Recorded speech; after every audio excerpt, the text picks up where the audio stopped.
जम्मू कश्मीर के पहलगाम में हुए आतंकी हमले को लेकर पूरे देश में कैंडल मार्च निकाला जा रहा है और आक्रोश रैली निकाली जा रही है।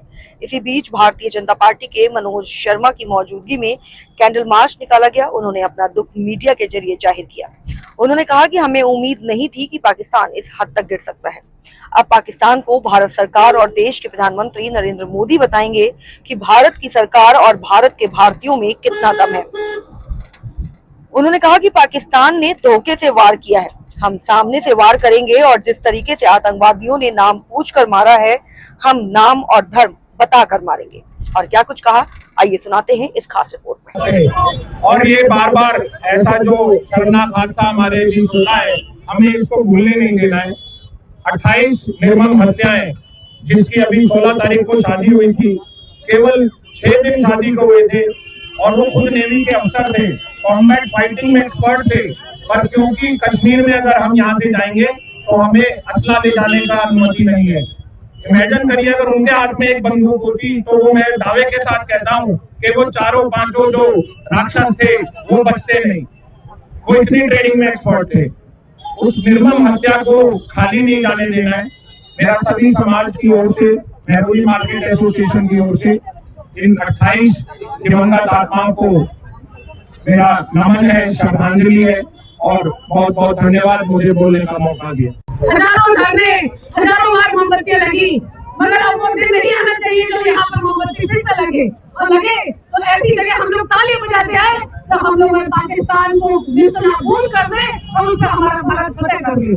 ये हम लोग की जागरूकता होनी चाहिए, क्योंकि सभी व्यस्त है, सभी को कमा रहे हैं। जिस दिन हम लोग बचेंगे नहीं उसे कमाएंगे क्या, ये सबको जागरूकता रखना चाहिए। अगर एक हिंदू की आवाज में जहाँ से वहाँ से हजारों हिंदू निकलना चाहिए कि हम लोग यहाँ से क्यों कहता है, क्योंकि हम लोगों के पास जब हम लोग कमाने का साधन खत्म हो जाएगा या हमारी जगह लूट लेंगे तो हम क्या करेंगे। मैं इस माध्यम से कहना चाहती हूँ कि कई बार हम लोगों ने इस तरह के प्रदर्शन किए, मगर ये हम आगे कोई गलती नहीं आनी चाहिए, क्योंकि हम सब लोग सफाई करें, सफाई गंदगी की करें जिसमें की सारी गंदगी आती है। जो भी, क्योंकि यहाँ पर दिल्ली सरकार ने भी कहा है जहाँ जहाँ रोहिंग्या हो वहाँ चुन चुन के बताइए, वहाँ पर उनको अरेस्ट करेंगे।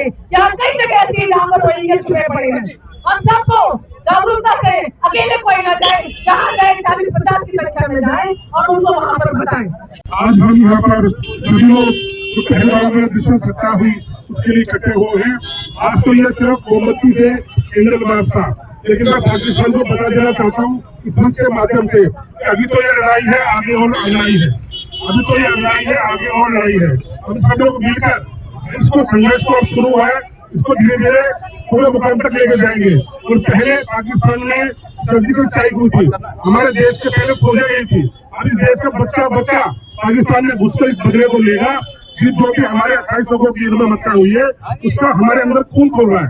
और आज मैं बैरिस्टर के माध्यम से उन सब 28 लोगों को श्रद्धांजलि अर्पित करता हूँ और सबसे निवेदन करता हूँ कि ऐसे कोई भी संघर्ष हो उसको हमें बढ़ चढ़ कर भाग लेना चाहिए, ताकि हमारी एकजुटता बनी रहे और पाकिस्तान तक हमारे संदेश जाए। मैं हमारा फाउंडेशन की तरफ से डॉक्टर अरविंद यादव, हमारे फाउंडेशन हमेशा ह्यूमन राइट्स के आवाज उठाते आए हैं और ये जो कश्मीर में निर्मम हत्या हुए धर्म के आधार पर चुन चुन कर इसे भ्रष्टाचार करते हैं और विरोध करते हैं। इस तरह से धर्म की हत्या कोई पहली बार नहीं हुई है, 2023 में भी हुई थी। आप सभी को पता होगा, भेलपुरी वाले कश्मीर में चुन चुन के मारे गए थे, कोई पहली नहीं है। लेकिन इस बार थोड़ा संख्या एक ही दिन में ज्यादा है तो हम ज्यादा जागरूक हुए हैं। यदि हम पहले ही जगह रहते थे हत्या आज नहीं होती, लेकिन जो भी हुआ है आगे से ऐसा न हो, इसलिए सभी सनातन धर्मी को हाथ पंथ छोड़कर सनातन धर्म के वर्ण व्यवस्था से एक होना चाहिए और वर्ण व्यवस्था में ही जात पात को हम दूर कर सकते हैं और सभी समाज एक हो सकते हैं और भारत के संस्कृति की रक्षा कर सकते हैं। भारत माता की जय।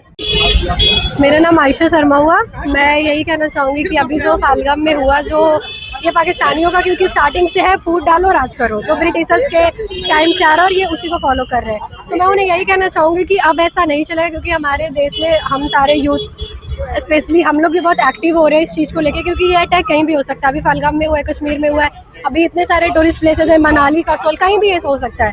तो मैं यही कहूँगी हमारे गवर्नमेंट से कि इस पे स्ट्रिक्ट एक्शन ले। हाँ, ऑब्वियसली है, हमारे घर के आसपास ही बहुत सारे मुस्लिम लोग रहते हैं, तो बेसिकली ये रिलीजन बेसिस चीज हुआ है, क्योंकि वहाँ पे हिंदू मुस्लिम में ऐसा हुआ है ना। तो मैं इस चीज से ऑब्वियसली मैं डरी हुई हूँ, मेरे बहुत सारे लोग डरे हुए हैं। तो बस ये चाहूंगी कि हमारे यूथ इस तरह से सोचते कि आप आने वाले भविष्य में कैसा होना चाहिए, भारत का स्ट्रिक्ट एक्शन लेना चाहिए। बेसिकली मैं इस पे यही कहना चाहूंगी कि सबसे पहले तो मैं बहुत कंफ्यूज हूँ, बिकॉज हमें बचपन से ये बताया जाता है कि हिंदू मुस्लिम सब एक है, वी आर ऑल भाई भाई टाइप। पर अभी मेरे को ये नहीं समझ आ रहा है कि मतलब रिलीजन के बेसिस पे हम लोग क्या करें, मतलब हमें भी तो कोई गाइड करे ना कि हाँ हमें हिंदू से सिर्फ मतलब है we are Indians, we are Hindus. पर अभी जो आसपास, अभी मैं ये भी कहना चाहूंगी कि अगर हिंदू मुस्लिम सब एक है तो इस ये जो अभी हम कर रहे हैं इसमें ये कैंडल मार्च में एक भी मुस्लिम लोग को तो मैं अभी तक नहीं देखी कि वो भी प्रोटेस्ट कर रहे हो। अगर वो प्रोटेस्ट करे तो पाकिस्तान के मुंह पे एक करारा थप्पड़ पड़े, ऐसे निकलेगा और चुन चुन के मारेगा, हर हिंदू एक भारत का सैनिक बनेगा। ये हम लोग इस माध्यम से कहना चाहते हैं। ये पाकिस्तान ने ये सांप के बिल में हाथ दे दिया है, अब वो बच नहीं सकता। और आप क्या कहना चाहते हैं? ये बहुत ही जघन्य अपराध किया है, एक एक धर्म पूछ करके लोगों की हत्या की गई है, इवन उन्होंने कपड़े उतरवा कर बहुत ही बुरा काम किया है। ये इसके लिए भारत कभी माफ नहीं करेगा पाकिस्तान को। हम यही कहेंगे, अब तो हिंदू जाग जाओ कम से कम, अब कब तक सोते रहोगे, अब तो जागो, टाइम आ चुका, सिर से पानी निकल चुका है, अब जाग जाओ। अगर इसी तरह से हिंदुओं को उनकी कलमा पढ़वा के मारा गया, इसी तरह से ये दिन दूर नहीं जब एक एक हिंदू अपने पड़ोसी से हनुमान चालीसा पढ़वा के गोलियां बरसाएगा। अगर पाकिस्तान ने अपने आप को सुधारा नहीं तो ये हम सब के माध्यम से आपके इस माहौल के माध्यम से ललकार रही है उस पाकिस्तान को कि इसको निस्तारना। मोदी जी से हम कहना चाहते हैं कि पाकिस्तान को जड़ से खत्म कर दीजिए। बहुत हो गया भाईचारा, बहुत हो गया गम के जमनी तहजीब, खत्म करो।